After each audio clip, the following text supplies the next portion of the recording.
Eh bien salut tout le monde, c'est AZK. Aujourd'hui on se retrouve pour le DeFi Actu du 24 décembre 2023, j'espère que vous allez bien.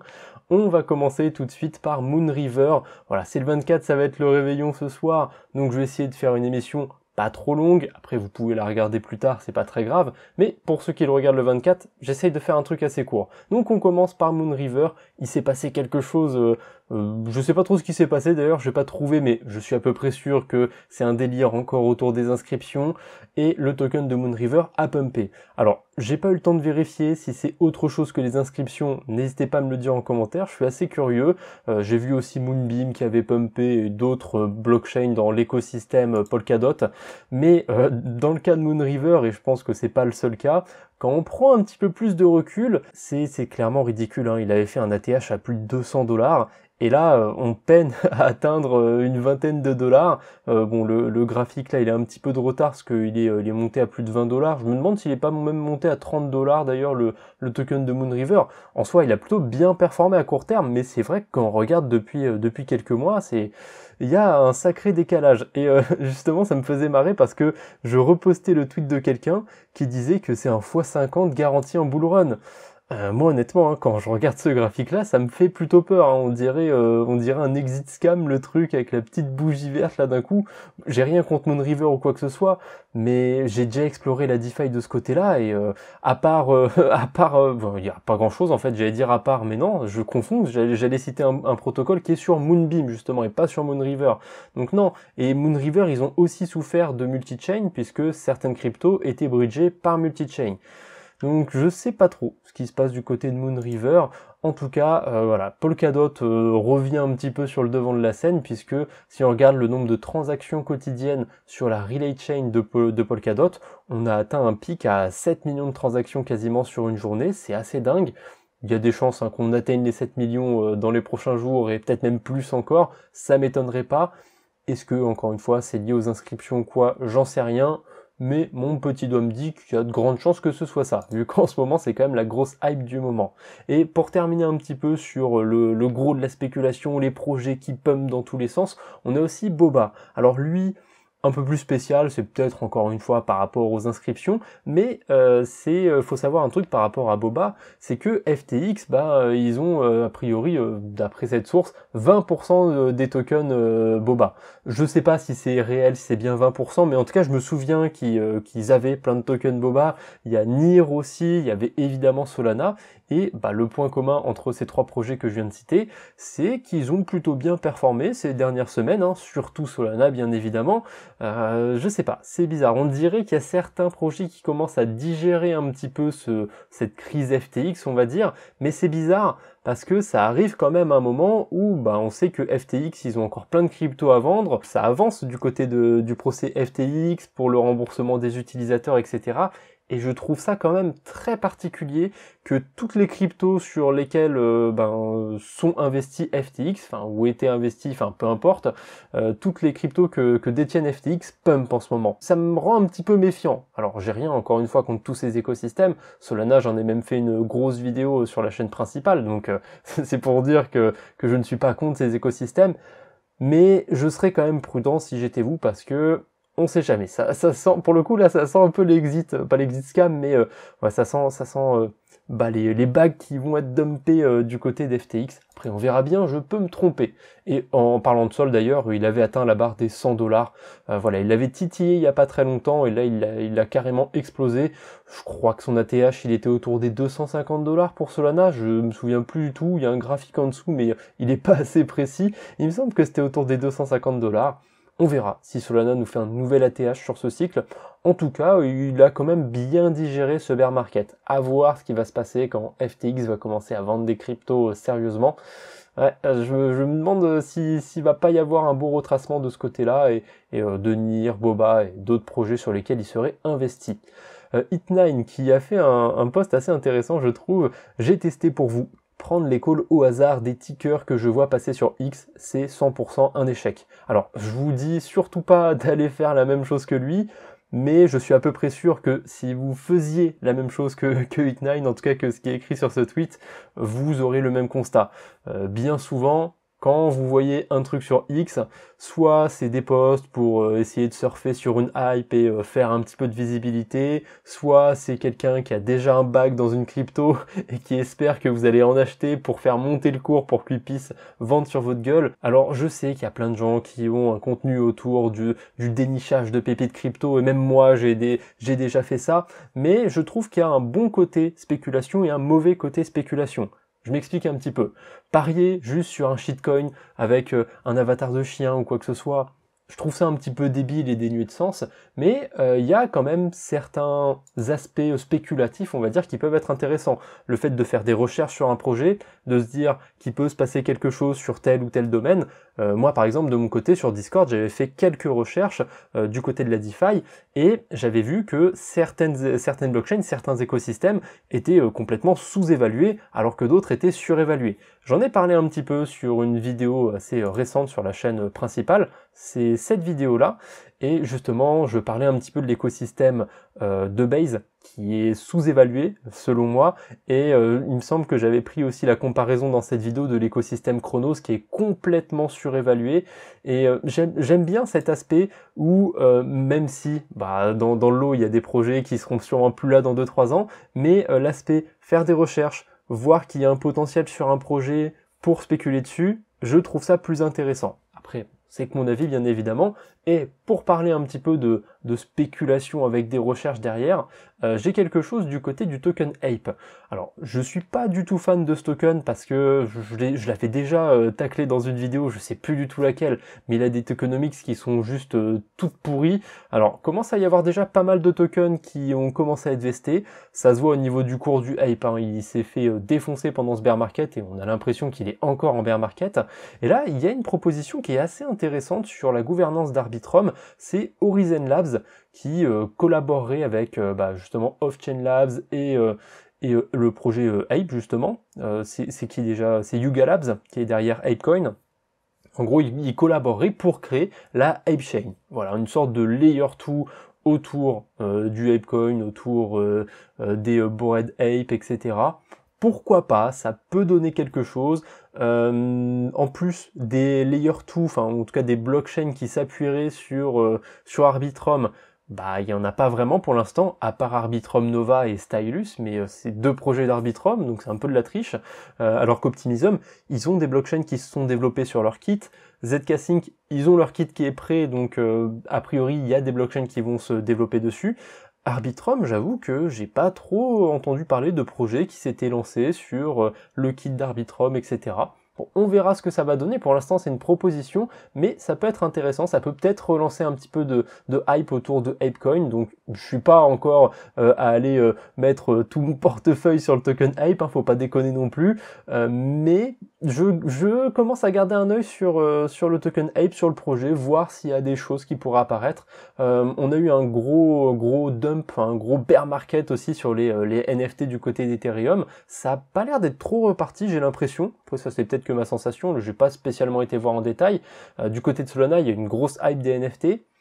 Peut-être qu'on peut imaginer quelque chose autour des collections du Yuga Labs et du coup du Apecoin, mais il reste encore très capitalisé ce token. Hein. Je crois que le Apecoin, il a encore 600 millions de market cap, donc même s'il s'est fait défoncer pendant tout ce bear market, je suis un petit peu partagé. Ça reste quand même assez capitalisé. On a l'USDP qui arrive sur la blockchain Solana. Alors l'USDP, avant, pour les plus anciens, vous le connaissez peut-être sous le nom de Paxos, Pax peut-être tout court, je m'en souviens plus. Ça fait un moment qu'ils l'ont renommé leur stablecoin Paxos et voilà, a priori il existe encore. Je vous avoue que j'avais complètement oublié ce stablecoin, c'est cette news qui me l'a rappelé. Oui, c'est vrai, Paxos, ils ont un stablecoin en plus du BUSD. Bon, on va voir s'ils vont réussir à s'étendre un petit peu sur Solana, à prendre des parts sur cet écosystème. En tout cas, ils ont commencé déjà à faire des partenariats, on va dire, à être listés sur certains protocoles comme Camino. Donc bon, on verra bien si ce stablecoin arrive à se faire une petite place du côté de Solana. Ah, il y a eu deux grosses news autour d'Epsan en France, donc le fameux prestataire de services sur actifs numériques, hein, le fameux enregistrement, le sésame un petit peu en France quand on est une société crypto, et on a Circle qui a obtenu le sien. Donc Circle, hein, vous les connaissez forcément, c'est eux qui émettent l'USDC et le Rosset. Et ensuite, le lendemain, on a eu Coinbase aussi qui a obtenu son enregistrement PSAN. Mais je crois que Coinbase, il y a un truc un petit peu plus compliqué par rapport à ça. Ils doivent aussi récupérer un autre justificatif ou je sais plus quoi. Je n'ai pas suivi à 100% l'actu du côté de Coinbase, je vais pas vous mentir. Là, c'est la fin d'année, j'ai pas trop de temps pour moi. Je fais ce que je peux. De toute façon, je suis pas le seul à faire des news ou quoi que ce soit. Donc voilà, les grosses news comme ça, je les laisse à d'autres. Moi, je pars un petit peu sur des terrains plus underground. Et bon, ça pareil, c'est une grosse news. Vous en avez probablement entendu parler, donc je vais pas m'éterniser dessus. Et de toute façon, je suis pas une chaîne spécialisée sur la technique. Mais Ethereum, il y a une grosse mise à jour qui arrive, enfin grosse, c'est relatif, hein, je ne sais pas si c'est la plus grosse non plus qu'on a eue, ça devrait arriver dans pas longtemps, pour l'instant sur le testnet Goerli, et il me semble que j'avais vu pas des prédictions, mais des dates potentielles pour fin février 2024, donc ça approche cette mise à jour, elle a déjà été repoussée, elle devait arriver fin 2023, et qu'est-ce que c'est? C'est l'EIP 4844 avec le proto Danksharding, et cette mise à jour, elle est magique, puisque elle va servir à quoi? Elle va servir à réduire les frais de transaction sur les Layer 2. C'est plutôt intéressant, ça fait un moment qu'elle est attendue cette fonctionnalité, hâte de voir à quel point ça va être efficace. J'ai ouï dire, j'ai vu aussi que a priori cette mise à jour au début son effet ne sera pas à son prime, ne sera pas à son maximum, c'est-à-dire que je vais dire des chiffres random, mais qu'au début les frais vont être divisés par 2, mais qu'à terme quand la mise à jour se sera bien installée, on va dire, ce sera divisé par 5, par 10. À voir, je suis très curieux de voir ce que ça va donner, si ça va être aussi efficace, mais en tout cas c'est intéressant. Et j'ai pas l'impression qu'Ethereum a plus réagi que ça. Par contre, il y a eu de la spéculation du côté des Layer 2. Je sais pas si c'est lié à cette news, mais je pense que c'est lié au fait que cette mise à jour avance, parce que comme par hasard, ça vise les Layer 2, et on a le token Arbitrum, le token Optimism, le token de Métis qui sont bien appréciés, c'est des Layer 2 d'Ethereum. Pour moi, c'est pas un hasard. Ensuite, en parlant un petit peu d'Ether, on a Eigenlayer, qui est un protocole de restaking, on va pas rentrer dans le détail, mais il y a un truc que j'ai pas suivi là. De base, ils avaient augmenté le plafond d'Ether qu'on pouvait déposer sur le protocole, et ils l'avaient augmenté à 500 000. Et là, par curiosité, je suis allé sur le site, parce que j'ai vu un tweet qui datait d'un jour, de quelqu'un qui disait que le plafond était bientôt atteint. Et là, quelle fut ma surprise quand je suis arrivé sur Eigenlayer, il y a 511 000 Ethereum. Alors oui, c'est des Ethers stakés qui sont déposés sur Eigenlayer, donc forcément ces Ethers stakés rapportent des intérêts.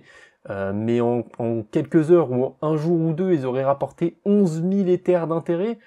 Ça me paraît quand même un petit peu énorme. Alors, soit il y a eu un souci au niveau du plafond ou je sais pas quoi, je sais pas trop ce qui s'est passé, mais a priori, il y a plus de 500 000 Ethers du côté d'Eigenlayer. Voilà, c'est un des projets en ce moment du côté d'Ethereum qui est le plus sous les radars, tout le monde en parle, etc. Je suis passé un petit peu à côté, j'ai l'impression, mais bon, on aura sûrement l'occasion d'en reparler sur la chaîne, c'est pas très grave. La Binance Card, elle est plus disponible. Oh, bon, ça fait un petit moment, mais je crois que là, ça y est, la news est tombée il y a pas si longtemps. Elles sont genre toutes désactivées, les cartes Binance. Et j'ai pas spécialement commencé à me pencher sur d'autres alternatives. On connaît évidemment la carte de crypto.com, puisque c'était un petit peu, ils se taclaient Binance et crypto.com, ou en tout cas il y avait une petite compétition entre les deux. Je sais qu'il y a plein d'autres cartes crypto, il y a celle de Gnosis qui a l'air intéressante. Vous, est-ce que vous utilisez des cartes bancaires crypto, et est-ce que il y en a une que vous recommanderiez? J'ai envie de me replonger un petit peu sur le sujet, de voir ce qui existe et peut-être d'en prendre une ou deux, on verra bien. Pour l'instant, je sais pas trop, mais je vous avoue que j'en profite un petit peu avec cette news. Si vous avez des petites recommandations, je suis curieux, j'irai bien faire mes recherches après ça. En parlant de Gnosis, je vous ai cité la carte Gnosis, on a aussi le DCA qui est possible sur cet écosystème grâce à MinFinance. Alors j'avais carrément pas fait attention, j'ai pas fait attention en fait qu'ils avaient ajouté la blockchain Gnosis, ou ça se trouve j'en ai parlé, je m'en souviens même plus, mais il me semble pas en avoir parlé, bref. C'est pas grave, c'est autre chose ça. Et en plus de pouvoir faire du DCA sur MinFinance, on peut faire travailler un petit peu ces cryptos. Alors, c'est pas non plus la folie de chez Folie, puisqu'on va pouvoir faire travailler ces cryptos sur Agave, un fork de AAV. donc ça va générer quelques pourcents d'intérêt au mieux, hein, mais c'est quand même intéressant de pouvoir faire un DCA et d'en plus générer des intérêts. Mint Finance, j'ai déjà fait un tutoriel il y a un moment dessus, mais ça s'utilise assez facilement, donc si ça vous intéresse, je vous mettrai un petit lien dans la description pour Mint Finance, hein, pas le lien affilié, je suis même pas sûr qu'il y ait de lien d'affiliation de toute façon qui existe dessus, mais voilà, si vous avez envie de découvrir un petit peu Mint Finance, d'aller faire du DCA directement dessus, ah ben je suis bête, j'avais refait un guide il y a pas longtemps sur la chaîne principale pour vous montrer comment faire un DCA inversé cette fois-ci, parce que forcément on commence à rentrer en phase d'euphorie, ça peut être intéressant aussi de faire un DCA inversé pour vendre justement ce qu'on a acheté. Et pour terminer cette petite vidéo, j'avais envie de parler d'un truc qui était assez intéressant du côté de Bifi Finance. Il y a des nouveaux vaults qui sont disponibles, oh c'est super. Alors forcément, ils publient la news au moment où le rendement est très élevé, ça s'est tassé depuis, mais c'est assez original en ce moment. Au moment où j'enregistre, on est à 40% d'intérêt sur des stablecoins. Ah bah vous voyez, ça vient de descendre là en direct, on est plutôt à 30% sur des stablecoins et de l'Ether, et on a plein d'intérêts bonus, hein. Vous voyez que les intérêts bonus, c'est quasiment tous les intérêts. Là sur l'USDT, on a 28% d'intérêts bonus, 7% en intérêt de base, hein, en USDT. Et si je regarde, les intérêts bonus sont payés en MOO Zone OP. Donc c'est quoi ce nom très compliqué? En fait c'est tout con, c'est des tokens OP, Optimism, qui sont déposés sur Zone et qui sont ensuite déposés sur Bifi Finance. Donc c'est des tokens OP qui génèrent des intérêts. C'est plutôt intéressant d'être payé dans un token qui génère lui-même des intérêts. Bon voilà, j'avais juste envie de le partager par rapport à ça, je trouvais ça marrant d'être payé dans un token qui génère des intérêts, surtout que c'est une stratégie qui est pas très compliquée, on peut déposer directement des stablecoins et justement ils mettent en avant la fonction ZAP V3. En fait, on peut rentrer sur la pool USDT en se mettant avec à peu près n'importe quelle crypto. Vous voyez, je peux rentrer avec du Frax Ether, avec du J-Euro, avec du Quenta, avec du Lido, avec n'importe quoi, avec tout ce que j'ai dans mon portefeuille. Alors, bien évidemment, si je me mets à faire n'importe quoi, je vais peut-être avoir des impermanent loss ou quoi que ce soit. Donc, n'allez pas non plus faire des bêtises sur ce genre d'outils. Mais c'est vrai que leur fonction ZAP, là, ils l'ont amélioré récemment, Bifi. Et elle est plutôt intéressante. Voilà, j'en avais pas parlé, donc au moins j'en profite en vous montrant ce rendement sympathique. Je vous fais une petite news en même temps. Voilà, c'est cadeau, c'est bonus, ça me fait plaisir. Allez, c'est tout ce que j'avais pour aujourd'hui. J'espère que cette petite vidéo vous a plu. On se retrouve bientôt, j'espère. D'ici là, portez-vous bien et soyez sages parce que les cadeaux, c'est ce soir. Salut tout le monde!